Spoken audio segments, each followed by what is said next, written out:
সময়টা 2020 সাল, থমথমে পরিবেশ, চারিদিকে করোনার আতঙ্ক। মানুষ তো একটু ভয় পাচ্ছে ঘরে বাইরে যেতে। এমন সময় শ্রমিকেরও করতে হবে অন্নপ্রাশন।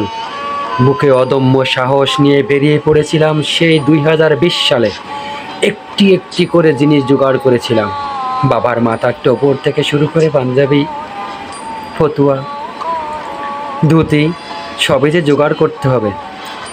ফল, মিষ্টি, অন্ন থেকে শুরু করে প্রত্যেকটা জিনিস এক একটা জায়গা থেকে এক একটা দিন আমি জোগাড় করেছিলাম।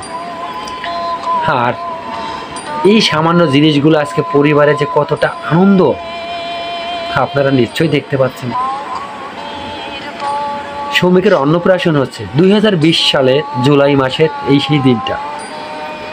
অনেক কষ্ট করে এই ভিডিওটা পেয়েছি। আজ 2024, শ্রমিক এখন বেশটা বড় হয়েছে, ক্লাস 1 পড়ছে।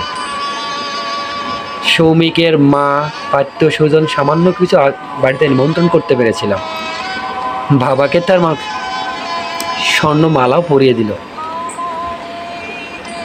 দেখতে এত সুন্দর লাগছে, মনে হচ্ছে যেন গোপাল ঠাকুর স্বয়ং বিরাজ করেছে আমাদের এই ঘরে।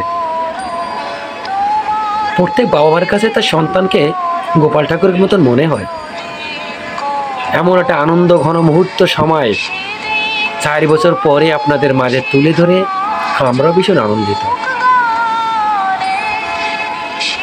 জানি না আপনারা কতটুকু আনন্দিত হতে পেরেছেন বা হবেন, সেটা বড় কথা নয়। স্মৃতিচারণটা যে পুনরায় করতে পারছি, এটাই আমাদের জন্য বড়। তো হিন্দু রীতি অনুযায়ী শ্রমিকে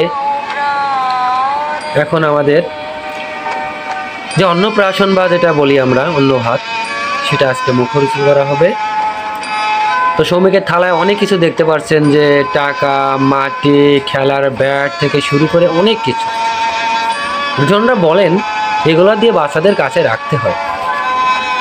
ধর্মীয় বই থেকে শুরু করে অনেক কিছু এখানে রাখা হয়েছে, বাদ্যযন্ত্র। তো দেখি আমার বাবা আজকে কোনটা পছন্দ করে নাই। শ্রমিক, তুমি জানি কি ধরেছিলে সেদিন?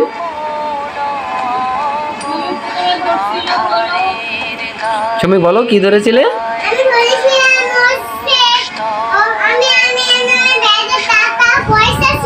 টাকা পয়সা ধরেছিলে? হ্যাঁ, ব্যাটে টাকা পয়সা ছিল।